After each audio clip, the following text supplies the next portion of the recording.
नमस्कार, आप देख रहे हैं CNBC आवाज़। मैं हूं मनीषा गुप्ता और आज बात करेंगे कि अगले साल भी क्या, अगर हम जनवरी की बात करें और जब डोनाल्ड ट्रंप यहां पर US की प्रेसिडेंसी संभालेंगे तो उनकी एडमिनिस्ट्रेशन में जिस तरह के प्लेजेस और जिस तरह की कॉन्वर्सेशन हमने आते हुए देखी है, अगर वो सारा कुछ यहां पर इम्प्लाई किया जाता है तो किस तरह के मूव्स हम यहां पर बाजार में बनता हुआ देखेंगे, उसको थोड़ा सा प्रीएम्प्ट करने की कोशिश करेंगे। हमारे साथ इस सब के लिए जुड़ रहे हैं chartandtrade.com के फाउंडर विकास बगारिया, SMC ग्लोबल सिक्योरिटी से वंदना भारती, कुंवर ग्रुप से हमारे साथ जुड़े हैं रवि देओरा और केडिया एडवाइजरी से अजय केडिया। आपके समक्ष एक थोड़ा सा डिफिकल्ट टास्क है आज। ऑफ कोर्स आउटलुक क्या है ये काफ़ी इफ्स एंड बट्स पे डिपेंड करता है, लेकिन जैसे ही जनवरी स्टार्ट होगा सबकी नज़रें 20 जनवरी तक टिकी रहेंगी जब ट्रंप यहाँ पर उनकी एडमिनिस्ट्रेशन इन पावर आती है और उसके बाद वो यहाँ पर क्या क्या करते हैं। तो एक केस स्टडी के तौर पर ये शो करते हैं कि वो क्या कर सकते हैं और क्या नहीं, और वो करेंगे तो उसका क्या इम्पैक्ट होगा और नहीं तो उसका क्या इम्पैक्ट होगा। सो एज आई सेड, ये आसान नहीं है लेकिन ये जानना ज़रूरी है क्योंकि जनवरी शुरू होते ही, जो कि इसी हफ्ते में हो जाएगा, अगले 20 दिन कैसे करें कारोबार जब तक ट्रंप नहीं आते, इसी पर ये शो है। अजय, आपसे पहले यहाँ पर जानना चाहेंगे, ऑफ कोर्स ट्रंप काफ़ी कुछ अपने ट्वीट्स के थ्रू यहाँ पर कहते रहते हैं, चाहे वो टैरिफ्स को लेकर है, टैक्सेस को लेकर है, किस कंट्री के साथ क्या करना चाहिए, ब्रिक्स नेशंस को भी कुछ कहा गया, कनाडा, मेक्सिको, सभी कंट्रीज के लिए उन्होंने एक एक फरमान यहाँ पर अनऑफिशियली ही सही जारी तो किया है। आप उसे कैसे रीड कर रहे हैं, किस तरह का इम्पैक्ट, अगर वो सब कुछ किया जाता है तो कैसा इम्पैक्ट आएगा? बिल्कुल, आपने बिल्कुल राइटली कहा। डोनाल्ड ट्रंप अपने ट्वीट के लिए जाने जाते हैं और अभी तो हम बोल सकते हैं कि ऑफिस में बैरिंग हुई नहीं हो, उससे पहले ही हमने देखा है कि कोई कंट्री नहीं छुटी है, चाहे हम ईरान की बात कर ले, चाहे रशिया की बात कर ले, चाइना, मैक्सिको, कनाडा। इनफैक्ट बार बार में मीम्स ये बन रहे हैं कि कनाडा के प्रेसिडेंट को गवर्नर के रूप में बताया जा रहा है। तो वो कहीं ना कहीं एक 2 दिन पहले भी अपडेट आया था कि ही इज मोर सीरियस। तो कहने का मतलब है ट्वीट के साथ ही हम अगले 4 साल जिएंगे। लेकिन एक चीज आपको ये हमें समझना है कि डोनाल्ड ट्रंप का जो भी ट्वीट आ रहा है वो यूएस के लिए सपोर्टिव है। आज आप ये देखिए, अगर हम पनामा कैनल की बात करें तो बोले ये हमको वापस दे दीजिए, अदरवाइज हमारे जो टैरिफ्स है उसको कम कीजिए। या चाइना से अब बोलते हैं हमारे साथ पॉलिसी जो भी अपनाएंगे उसमें यूएस बेनिफिट फर्स्ट होना चाहिए। इनफैक्ट आज सुबह ही मैं एक ट्वीट देख रहा था जहां पे 1 billion, if I am not wrong, 1 billion का अगर कोई इन्वेस्टमेंट करता है यूएस में तो आपको जितने भी जो हम पॉलिसीज में रिलैक्सेशन चाहिए वो हम सब कर देंगे। तो ये कहीं ना कहीं दिखाता है कि डेस्परेटनेस भी है, प्लस जो बिजनेस माइंडेड है वो वहां पे दिखाई दे रहा है कि डोनाल्ड ट्रंप की जो बिजनेस पॉलिसी है वो डेफिनेटली इम्पैक्ट है। इसका इम्पैक्ट डेफिनेटली बुलियंस पे भी पड़ेगा, बेस मेटल पे भी पड़ेगा, एनर्जी पे भी पड़ेगा और एग्री पे भी पड़ेगा।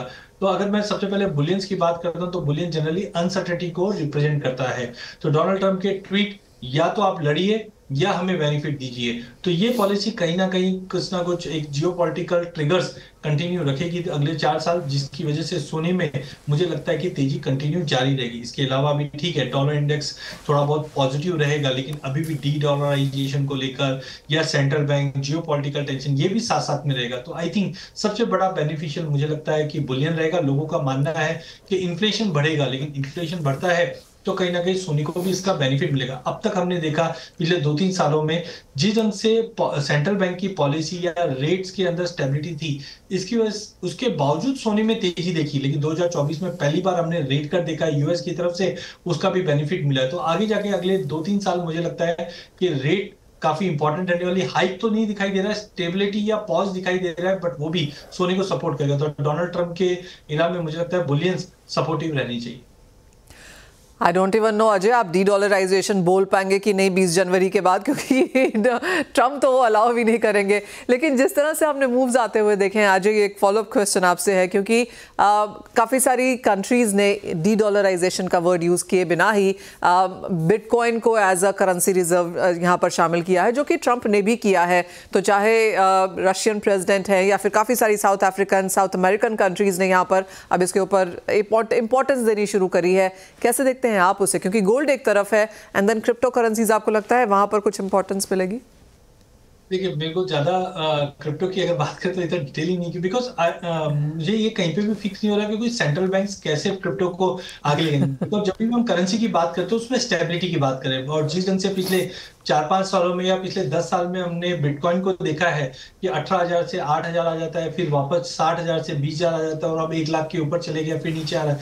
तो this type of volatility generally हम देखते हैं कि कोई भी करेंसीज के रूप में या कोई भी रिजर्व के रूप में नहीं देखा जाता, तो वो एक पार्ट है। लेकिन दूसरा जो टैरिफ वॉर की बात है, आज आप देखिए ब्रिक्स कंट्रीज पे डोनाल्ड ट्रंप बोलते हैं हम 100% टैरिफ लगा देंगे, तो कोई सरप्राइज नहीं है, बिकॉज रशिया पे इस वक्त करीबन जहां तक मैंने कैलकुलेट किए थे, करीबन बोलते 35,000 से ज्यादा टैरिफ लगे हुए, सैंक्शंस लगे हुए हैं। तो अब रशिया पे और क्या नया लगाया जाएगा, बिकॉज 2-3 सालों में जो वर्स्ट होना था वो हो चुका है रशिया के साथ, रशिया ने उसमें सर्वाइव किया है। वहीं चाइना है, चाइना पे भी ऑलरेडी टैरिफ लगाया, तो ब्रिक्स में ये दोनों कंट्री सबसे बड़ी है। इंडिया पे आ जाते हैं, तो अगर यूएस को एशिया पे अपना दबदबा रखना है तो इंडिया पे टैरिफ नहीं लग सकता। और ये हमने 2019 नवंबर में भी देखा था, जब ईरान पे सैंक्शंस लगे थे, इंडिया बोलता है कि मैं जाके ट्रेड करूंगा, और इंडिया पे कोई सैंक्शंस नहीं लगे थे। आज भी हम देखते हैं रशिया से हम अच्छे से ट्रेड कर रहे हैं without taking dollar in hand. तो आई थिंक डी डॉलरेशन का थोड़ा बहुत कंसर्न रहेगा। डोनाल्ड ट्रंप एग्रेसिव प्रेसिडेंट के रूप में जाना जाता है, लेकिन मुझे लगता है कि आज भी ट्रेड जो है वो कहीं ना कहीं डॉलर के बिना धीरे धीरे हो रहे हैं। बट ये लॉन्ग टर्म एक प्रोसेस है, आज की आज नहीं होगा। बट क्रिप्टो को लेकर आई थिंक क्लियरिटी नहीं है अभी भी। बट आई थिंक सोना अपना एक मार्केट शेयर अपना रखता है, बिटकॉइन अपना रखता है, तो उसका एक फर्क पड़ेगा। ऑल राइट, वंदना आपसे जानना चाहेंगे फिर क्लियरली जिस तरह के मूव्स यहाँ पर ट्रंप लेके आ सकते हैं, उसका फायदा अजय को लगता है कि पूरा सोना उठाता हुआ नजर आएगा।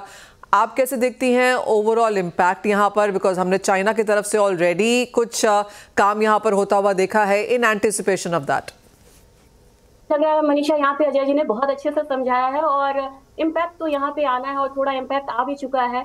मुझे लग रहा है कि कुछ कमोडिटीज ऐसी हैं जहाँ पे हमें ध्यान देना चाहिए। आयरन ओर ने काफी डाउनसाइड देखा है, स्टील ने काफी डाउनसाइड देखा है, नेचुरल गैस ने काफी डाउनसाइड देखा है। डाउनसाइड रिस्क कम है। अब मैं देख रही हूँ कि आयरन ओर में एक अपसाइड देखने को मिल रहा है। साथ में मुझे लग रहा है कि स्टील प्राइसेस जो है वो भी यहाँ पे उठ सकते हैं। तो चाइना के स्टिमुलस के साथ काफी पॉजिटिवली कोरिलेटेड ये दोनों ही कमोडिटीज है। तो मेरे ख्याल से बुलियन में तो हमारा एक चंक जो है वो 10 to 15% होना ही चाहिए। मुझे लग रहा है कि इस साल 24 वाला परफॉर्मेंस रिपीट में भी नहीं करे यहाँ पे बुलियन काउंटर, लेकिन रिएक्शन टाइम जो है वो मुझे सेकेंड हाफ लग रहा है। मुझे लग रहा है कि फर्स्ट हाफ जो है थोड़ा सा डल हो सकता है, सेकेंड हाफ में जाके जो रियल रिएक्शन है गोल्ड और सिल्वर का वो देखने को मिलेगा। मीनवाइल मुझे लग रहा है कि कुछ ऐसी कमोडिटीज में यहाँ पे निवेश करना चाहिए, जैसे नेचुरल गैस है। नेचुरल गैस में अगर ईयरली चार्ट देखें तो मुझे लग रहा है कि 450 तक प्राइसेस आ सकता है। ऐसे ही मैं देख रही थी कि आयरन ओर के प्राइसेस भी अब थोड़ी रिकवरी की तरफ जा रहे हैं, तो चाइना के स्टिमुलस के साथ वहां पे एक रिएक्शन आ सकता है। तो 48,000 तक मुझे लग रहा है कि स्टील प्राइसेस यहाँ पे आएगा। तो मेन जो कोर कमोडिटीज है जिसपे ज्यादा इम्पैक्ट आ रहा है, बेस मेटल पे आ रहा है, क्रूड ऑयल पे आ रहा है, वो छोड़ के ऐसी कमोडिटीज जैसे कोकोआ ने बहुत ज्यादा रिटर्न दिया था, 150% से ज्यादा रिटर्न था। हमें ऐसी कमोडिटीज चुननी होगी जो यहाँ पे बड़े अच्छे से रिटर्न भी दे और ज्यादा से टैरिफ का इम्पैक्ट उनपे मतलब डायरेक्टली नहीं आए। हालांकि आयरन ओर और स्टील ये सब डायरेक्टली कोरिलेटेड है इकोनॉमिक एक्टिविटीज को, और टैरिफ का इम्पैक्ट आएगा, लेकिन मुझे लग रहा है कि कम आना चाहिए और रिटर्न इस बार उनका ज्यादा है क्योंकि डाउनसाइड रिस्क कम है, चाइना का स्टिमुलस है, लो इंटरेस्ट रेट रिजीम में हम 2 साल तक एटलीस्ट यहाँ पे जा रहे हैं, ये सपोर्टिव फैक्टर्स हो सकते हैं। और डॉलर इंडेक्स से मुझे लग रहा है कि 109 के बाद एक पॉज जो आना है वो यहाँ पे एक्सपेक्टेड है, और 5.5 के बाद ट्रेजरी भी यहाँ पे रुक जाएगी। तो इसके बाद मुझे लग रहा है कि एक पॉजिटिव जो कमोडिटी का जो टाइमिंग है वो यहाँ पे आना शुरू हो जाएगा। ऑलराइट, तो सोना तो टॉप लिस्ट में है ही, लेकिन साथ ही साथ वंदना ने यहाँ पर नेचुरल गैस, आयरन और स्टील को भी जोड़ा है, और ऑफ कोर्स कोको यहाँ पर एक बेस्ट परफॉर्मर कमोडिटी रहा है। एक 150% की तेजी हमने और किसी भी एसेट क्लास में फिलहाल आते हुए नहीं देखी। रवि, आप कैसे देखते हैं टैरिफ वॉर्स, चाइना, काफ़ी कुछ रहेगा यहाँ पर देखने के लिए। कई सारी इंटरनेशनल रिपोर्ट्स ये सजेस्ट करती हैं कि अगर 2024 आपको वॉलेटाइल लगा तो फर्स्ट क्वार्टर 2025 की वेट करिए, ये सारे वॉलेटिलिटी के रिकॉर्ड शायद तोड़ेगा, क्योंकि जब ट्रंप आएंगे वो क्या करेंगे, बाकी कंट्रीज कैसे रिटेलिएट करेंगी और उसका इम्पैक्ट सब एसेट क्लासेस पे कैसा आता हुआ नजर आएगा, वो शायद 2025 का फर्स्ट हाफ में हमें देखने को मिलेगा। In terms of policy particular US काफी लाइमलाइट में रहेगा, वो फेडरल रिजर्व की पॉलिसी हो या ट्रम्प की पॉलिसी हो। आई थिंक मार्केट का जो टोटल फोकस है वो अभी यूएस के ऊपर शिफ्ट हो रहा है, एंड अभी तक चाइना के ऊपर था। डेफिनेटली जो स्टिमुलस मेजर्स ले, स्टिमुलस एक्टिविटीज, $7 to 8 ट्रिलियन का डायरेक्ट प्लस इनडायरेक्ट पैकेज, तो अभी तक चाइना ड्रिवन फंडामेंटल चल रहे थे। अभी थोड़ा चाइना से जो फोकस है वो अगले क्वार्टर में अब शिफ्ट होकर होगा ट्रम्प पे। हालांकि ट्रम्प के पास कोई स्विच नहीं कि आते ही वो स्विच उन्होंने ऑन कर दी और टैरिफ लग गए, ये पॉलिसीज पे काफी टाइम लगता है, एक क्वार्टर लगेगा, एक के बाद एक कंट्रीज उसके लिस्ट में आएंगे। अभी जो भी हो रहा है, जो भी कमेंट्स है, वो सिर्फ प्राइमा फेसी पे कमेंट है। एंड पर्टिकुलर ट्रम्प है, वो बार्गेन पावर उसका ज्यादा है और वो ऑलवेज बार्गेन करता है। अगर सामने वाली कंट्री उसके बार्गेनिंग में आ गई, मीन्स के लाइक चाइना के ऊपर भी काफी इश्यूज यूएस के चल रहे हैं, तो अगर दूसरे इश्यूज रिजोल्व करने में चाइना अगर सक्सेसफुल होता है तो टैरिफ इतना ज्यादा इम्पेक्ट नहीं करेगा। क्यों नहीं करेगा? इसका बेसिक रीजन है कि चाइना का अगर करेंसी का डिवेल्यूएशन देखे तो with in a quarter China एक बड़े डिवेल्यूएशन पे जा रहा है। ऑल मेजर बास्केट जो यूएस के साथ ट्रेड रिलेशन वाले बास्केट है, सब ने अपनी करेंसी को वीक किया है। इंडिया में भी देखे तो हमारे यहाँ पे कोई जरूरत नहीं पड़ी, हमारा नेचुरल डिप्रिसिएशन करेंसी में आया है। तो मुझे लग रहा है कि ट्रम्प के टैरिफ का इतना ज्यादा इम्पैक्ट एज ए इकोनॉमी नहीं होगा, करेंसी भी काफी हद तक हम डिस्काउंट कर लिए। तो आई थिंक अभी जो मेजर इम्पैक्ट होगा वो पोस्ट पॉलिसी ही होगा। मुझे लग रहा है कि जैसे जैसे वो अपना टर्म रिज्यूम करेंगे, जैसे पॉलिसीज बनाएंगे, जैसे पॉलिसीज इंप्लीमेंट करेंगे, सबको थोड़ा थोड़ा टाइम होगा, एटलीस्ट एक क्वार्टर का होगा। हालांकि कमोडिटी पर्सपेक्टिव से अजय जी ने जैसे बताया, आई थिंक डेफिनेटली गोल्ड के लिए पॉजिटिव नेचुरल गैस, क्योंकि ट्रम्प की जो सारी पॉलिसीज है वो आई थिंक क्लीन एनर्जी को इतना बढ़ावा नहीं देती, तो crude and gas based economy पे वो ज्यादा फोकस करते हैं, तो आई थिंक उसका भी कंजम्पशन बढ़ेगा। नेगेटिव थोड़ा मुझे लग रहा है कि क्रूड के लिए होगा। इंडिया के लिए इकोनॉमिक पर्सपेक्टिव से अच्छे न्यूज है। क्यों होगा? क्योंकि अभी तक का अगर आप यूएस का हिस्टोरिकल डेटा क्रूड प्रोडक्शन का डाले तो सबसे ज्यादा जो उसका क्रूड प्रोडक्शन था वो एक बार नंबर 1 बन चुका था, वो था 2017, वो ट्रम्प की प्रेसिडेंसी में ही हुआ था। तो मुझे लग रहा है कि ट्रम्प जैसे आएंगे रैंप अप प्रोडक्शन होगा। और ट्रम्प का पहले से मींस के जब से उन्होंने प्रेसिडेंसी रिज्यूम की थी तो अलास्का एंड अदर जो जगह के लिए उन्होंने डील साइन किया था क्रूड के प्रोडक्शन को रैंप अप करने के लिए, वो लास्ट में बाइडेन गवर्नमेंट ने उसको रिवर्स कर दिया। तो मेरे हिसाब से ये जो रिवर्स हुआ था वो बिल फिर से इम्प्लीमेंट होगा, फिर से कंपनियों को जगह मिलेगी, एग्रीलाइंस मिलेगी, जिसपे वो वहां पे प्रोडक्शन स्टार्ट करे। तो मुझे लग रहा है कि क्रूड के लिए नेगेटिव है, गोल्ड के लिए positive, natural gas definitely positive है। एंड आई थिंक मेटल्स मुझे लग रहा है कि ये मंथ में अपने जो साल के बॉटम है वो बना देगी। जनवरी ऑनवर्ड्स मुझे लग रहा है कि मेटल्स में जैसे ल्यूनर के बाद चाइना ओपन होगा, एक अच्छी रिकवरी की उम्मीद आपको सेकंड क्वार्टर से करनी चाहिए। ओके तो कच्चा तेल नीचे रहेगा, लेकिन नेचुरल गैस एनर्जी पैक में थोड़ी सी तेजी दिखा सकता है। सोना ऑफ कोर्स हमारी टॉप पिक यहाँ पर लगातार है, क्योंकि अनसर्टनिटी इतनी ज़्यादा होने की उम्मीद है। साथ ही साथ मेटल्स दूसरे क्वार्टर से यहाँ पर बढ़ सकते हैं। विकास, आप कैसे देखते हैं और आप किसके साथ यहाँ पर जानना चाहेंगे? क्योंकि अनसर्टनिटी बहुत ज़्यादा है और ऐसा नहीं लगता कि बाकी कंट्रीज़ यहाँ पर चुपचाप बैठेंगे, क्योंकि चाइना की तरफ से हमने ऑलरेडी स्टेप्स यहाँ पर आते हुए देखे हैं। 3 ट्रिलियन युआन की उन्होंने बात की है, ट्रेजरी बॉन्ड्स की यहाँ पर बात की गई है, और ऑफकोर्स उसके साथ साथ यहाँ पर कंस्ट्रक्शन प्रॉपर्टी में भी कुछ किए जाने की उम्मीद है। तो आपको भी लगता है कि मेटल्स यहां पर तेजी दिखा सकते हैं? और क्या आप भी अगले साल को 2 भागों में बांटना चाहेंगे? डोनाल्ड ट्रंप अपने एग्रेसिव नेचर के लिए जाने जाते हैं, एंड खास करके ट्विटर पे। तो उनके लिए ये जो चीजें होती है बार्गेन पावर के लिए होती है कि वो अपने ट्विटर से, सैंक्शन से, टैरिफ से सामने बार्गेन कर पाए। तो ऐसा हर बार नहीं चलता। देखिए उनके लिए भी दबाव रहेगा फर्स्ट क्वार्टर पे, इन्फ्लेशन को कंट्रोल करना एंड एवरीथिंग। तो मेरे को लगता है कि चाइना की तरफ से रिटेलिएशन है और बाकी कंट्रीज की तरफ से भी रहेगा, तो थोड़ा सा टफ रहेगा। हाँ, बट मार्केट वॉलेटिलिटी रहेगी। एंड जैसे कि चाइना की तरफ से जो न्यूज आ रहे हैं, लूनर के बाद में जो चाइना का ओपनिंग अप होगा, मेरे को लगता है कि बेस मेटल बॉटम बन चुका है और एनर्जी सेक्टर में काफी उतार चढ़ाव रहेगा, बट पॉजिटिव रहेगा, खास करके natural gas. But base metal पे एक तेजी का अनुमान लग रहा है।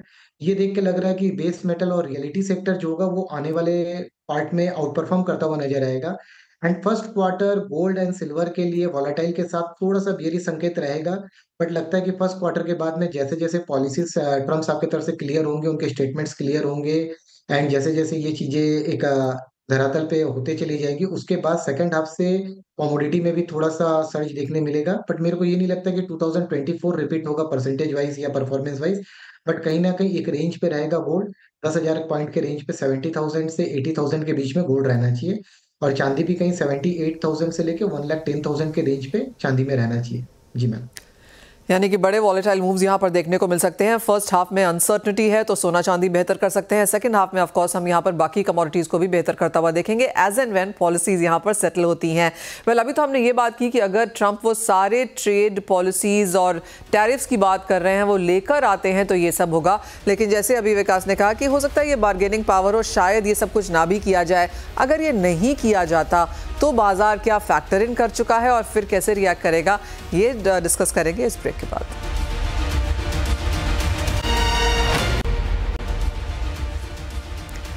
आपका स्वागत है और हम ये बात कर रहे हैं कि नए यूएस प्रेसिडेंट यहाँ पर किस तरह के टैरिफ्स और टैक्सेस ला पाएंगे। ऑलरेडी उन्होंने काफ़ी सारा कुछ यहाँ पर ट्वीट किया है, बातचीत भी है, लोगों ने इस पर रिएक्ट भी किया है, कंट्रीज़ ने भी इस पर रिएक्ट किया है। लेकिन अगर इसी पेस और इसी स्पीड और इस मोमेंटम से ये सारे चेंजेस वो नहीं लेकर आते तो फिर क्या बाजार यहाँ पर ओवर डिस्काउंट कर चुका है ये सारी स्टेटमेंट्स, और क्या हम फिर बाजार को ईज ऑफ होता हुआ देखेंगे? वंदना, आपकी क्या सेंस है? अगर ये दूसरा केस स्टडी है, अगर ये सब नहीं होता, अगर already countries are in line, because हमने चाइना को ऑलरेडी रिएक्ट करता हुआ देखा है, हमने कनेडियन प्रेसिडेंट को ऑलरेडी वहाँ जाकर बात करते हुए देखा है, तो वो सारी कॉन्वर्सेशन आई एम अज्यूमिंग कि ऑलरेडी जारी हैं। कैसे देखेंगे फिर आप in that sense commodities as an asset class को रिएक्ट करते हुए? जी मनीषा, ये काफी क्रूशियल रहेगा अगर यहाँ पे ट्रेड टसल नहीं होता है और जिस तरीके से चाइनीज स्टिमुलस की बात हो रही थी, मतलब स्ट्रॉन्ग स्टिमुलस यहाँ पे आ रहा है और कमोडिटी में चाइना बहुत ज्यादा इंपॉर्टेंट होता है और यूएस साथ में काफी ज्यादा, क्योंकि इनके ट्रेड इक्वेशंस गड़बड़ हुए थे, तब जाके 2019 में हम लोगों ने इतनी ज्यादा मूव्स आते हुए यहाँ पे देखी थी। तो मुझे लग रहा है कि कुछ काउंटर है जो सबसे ज्यादा रिएक्ट करेंगे अगर ये ट्रेड टसल नहीं होता है यहाँ पे। तो यहाँ पे गोल्ड जो है वो फॉर द टाइम बीइंग यहाँ पे थोड़ा सा शांत यहाँ पे ट्रेड कर सकता, हो सकता है कि एक बार हम 74,000 वाला लेवल भी यहाँ पे आता हुआ देखे और इंटरनेशनल मार्केट में $25-50 तक का रेंज आता हुआ देखे। और मेरे ख्याल से यहाँ पे सबसे ज्यादा रिएक्शन जो है वो बेस मेटल काउंटर और क्रूड में यहाँ पे आना चाहिए, क्योंकि क्रूड में अगर हम नियरली चार्ट को भी देखते हैं, मुझे नहीं लग रहा कि $64-62 से नीचे ये कमोडिटी सस्टेन करेगी। यहाँ पे ओपेक नॉन ओपेक यहाँ पे साथ में तो नहीं आते हैं वो कभी, लेकिन मुझे लग रहा है कि इस तरीके का इक्वेशन बनेगा कि वहां से क्रूड नीचे की तरफ नहीं जाएगा। तो मुझे लग रहा है कि अगर ये चीजें स्मूथली चलती हैं तो सबसे ज्यादा फायदा यहाँ पे क्रूड को होगा, क्योंकि रिसेंटली हम लोगों ने नवंबर का डेटा देखा है कि चाइना ने यहाँ पे क्रूड इंपोर्ट को ज्यादा किया है और साथ में उन्होंने कॉपर इंपोर्ट को भी यहाँ पे ज्यादा करा है। तो मेरे ख्याल से ये रिएक्शंस आने शुरू हो गया है।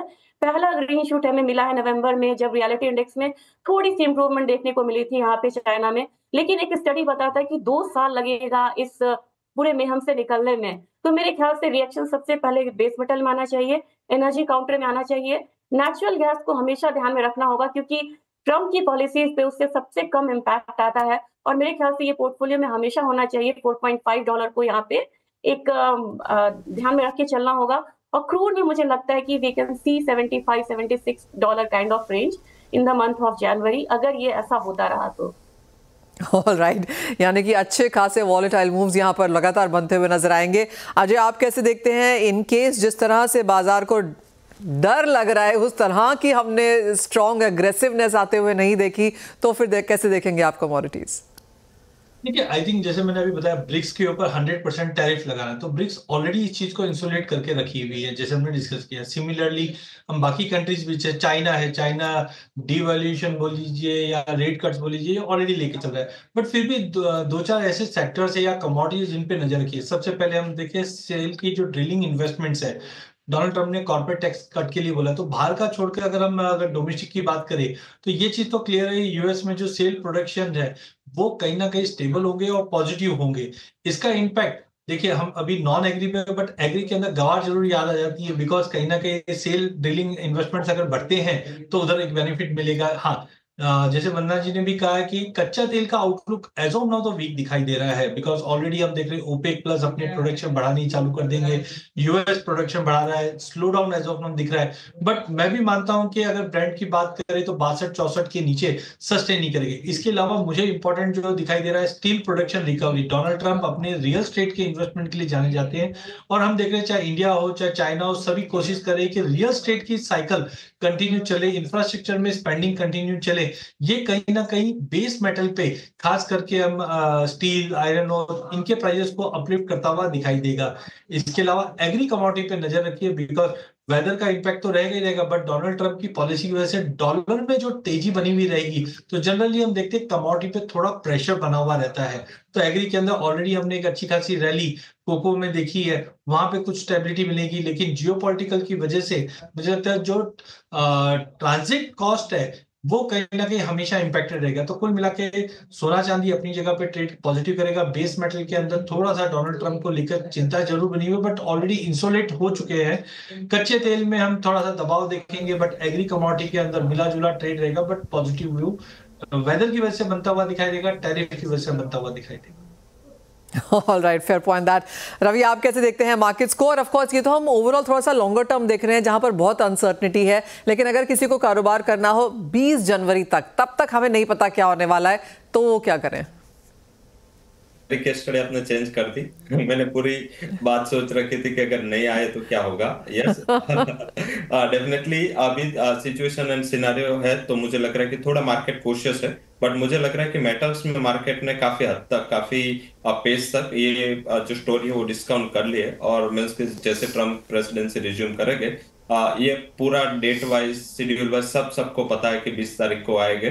बट मुझे लग रहा है कि थोड़ा वो पॉलिसी में डिले करेगा, मीन्स के इतना, क्योंकि आप इमिग्रेशन में देखे उन्होंने यू टर्न ले लिया। पहले इमिग्रेंट्स को बाहर निकालने की बात चल रही थी, अभी वो जो वहां के बिजनेसमैन है उसके कमेंट को सपोर्ट कर रहे हैं कि इमिग्रेंट्स इसलिए यूएस का ग्रोथ है।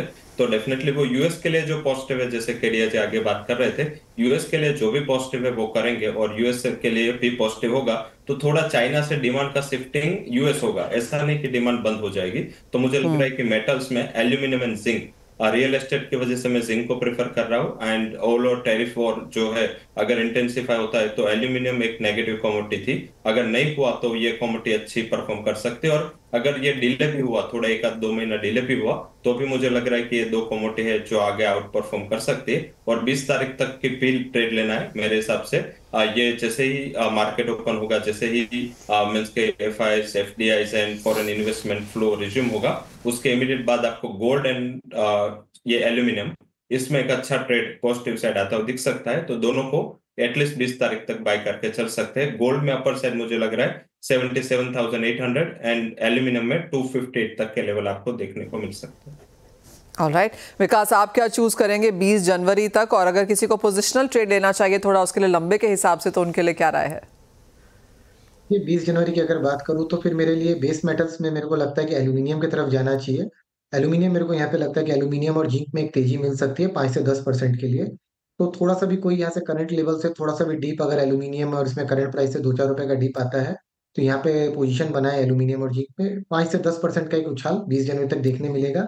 बट स्टॉप लॉसेस स्ट्रिक्ट रखने होंगे, क्योंकि स्टॉप लॉसेस अगर नहीं रखेंगे तो कहीं ना कहीं वॉलेटिलिटी हाई रह सकते हैं। तो एल्यूमिनियम में 234-35 एक स्टॉप लॉस के तौर पे उभर सकता है, और जिंक में 277 का तो एक स्टॉप लॉस रख सकते हैं। ओके, तो खरीदारी यहाँ पर बनती है कुछ एक कमोडिटीज़ में। सोना आपका टू गो यहाँ पर रह सकता है, और जहाँ तक एल्यूमिनियम और जिंक की बात है, यहाँ पर खरीदारी के मौके हैं। सोने में भी काफ़ी हद तक यही हाल है। कच्चे तेल में बहुत ज़्यादा गिरावट की एक्सपेक्टेशन नहीं है, क्योंकि ऑफकोर्स जो सप्लायर्स हैं जैसे कि ओपेक एंड नॉन ओपेक, वो भी यहाँ पर रिएक्ट करते हुए नजर आएंगे। एक फाइनल सवाल आप सबके पास आऊँगी और आपसे डॉलर इंडेक्स और रुपये पे एक सेंस लेना चाहूँगी आने वाले 1 महीने के लिए। अजय, आपसे शुरुआत करते हैं। देखिए, जैसे मैंने कहा कि डॉलर इंडेक्स में वैसे भी टेक्निकली बाउंस है। अगस्त से हमने देखा कि अच्छी खासी रिकवरी हुई है, 108 के करीब ट्रेड कर रहा है। बट टेक्निकली अगर हम देखें तो 50 और 200 मूविंग एवरेज के ऊपर है, तो मे भी पॉसिबल है 110, 112 तक का लेवल हम बैठ सकते हैं। वहीं अगर हम रुपये की अगर बात करें तो रुपये में डेफिनेटली इमर्जिंग मार्केट के मुकाबले अगर हम देखें तो काफी स्टेबल है। बट जिस ढंग से ऑल टाइम लो अचीव हुआ है, मुझे लगता है 2025 के अंदर थोड़े से कंसर्न इंडियन मार्केट के लिए भी है, जहां पे ऑलरेडी हमने एसबीआई की जो रिपोर्ट देखी है 7 से 8% का डेप्रिसिएशन। तो आई थिंक के रुपए के अंदर थोड़ी बहुत और गिरावट हम 2025 में देख पाएंगे, जहां पे 87 तक के भी लेवल देख पाएंगे। उसका एक इम्पैक्ट डॉलर का भी पड़ रहा है, बट कहीं ना कहीं 87 तक का लेवल हम रुपये में और डॉलर इंडेक्स में 110, 112 के जोन में जाते हुए देखेंगे। रवि, आपके क्या लेवल्स हैं? डेफिनेटली डॉलर इंडेक्स में मुझे स्ट्रेंथ दिख रहे हैं। डॉलर इंडेक्स क्योंकि मंस के दोनों साइड अगर टैरिफ लगे ना लगे, यूएस के लिए तो डेफिनेटली सब चीजें पॉजिटिव है। एंड ये प्रेसिडेंसी रिज्यूम होगी उसके बाद मुझे लग रहा है कि यूएस के ग्रोथ फैक्टर काफी अच्छी तरह वहां पे वापस लौटेंगे। साथ में इन्फ्लेशन भी बढ़ेगा, तो इस हिसाब से फेड को रेट कट करना भी थोड़ा मुश्किल दिख रहा है। तो ट्रेजरी बढ़ेगी, इसका भी प्रभाव है वो डॉलर इंडेक्स को अपसाइड मुझे लग रहा है कि 111, 111.50 तक वहां पे खींच सकता है। आई थिंक वहां पे आपको नजर रखने हैं। ऑल ओवर इंडिया में लग रहा है कि काफी हद तक ये हमने ये महीने में डेप्रिसिएशन ले लिया, फिर भी मुझे 8650 तक के लेवल डेप्रिसिएशन पार्ट में लग रहा है। मुझे लग रहा है कि 8650 से 87 तक के लेवल आपको देखने को मिलेंगे, बट फर्स्ट हाफ में जो भी टॉप है वो बन जाएगा डॉलर इंडेक्स में। सेकंड हाफ से फिर से मुझे लग रहा है कि डेप्रिसिएशन मोड में होगा क्योंकि डिस्काउंट हो चुका होगा, बट इमीडिएट टर्म्स में मुझे लग रहा है कि डॉलर इंडेक्स पे स्ट्रेंथ के लिए कारोबार होगा। ऑल राइट, तो कुछ और डेप्रिसिएशन यहाँ पर रुपए में देखना चाहिए। और जैसे हमारे सभी एक्सपर्ट्स ने कहा कि आपको अगला साल फूक फूक के देखना होगा, quarter to quarter, first half, second half, लेकिन इसके बीच में भी किस तरह की स्ट्रैटेजीज ढूंढी जानी चाहिए या आपको मिल सकती हैं, वो हमारे एक्सपर्ट्स ने आपको बताई भी हैं। वेल, इसी के साथ बहुत शुक्रिया आप सभी का साथ जुड़ने के लिए। हमारे पास आज समय इतना ही है इस कार्यक्रम में, लेकिन आप बने रहिए CNBC आवाज़ पर।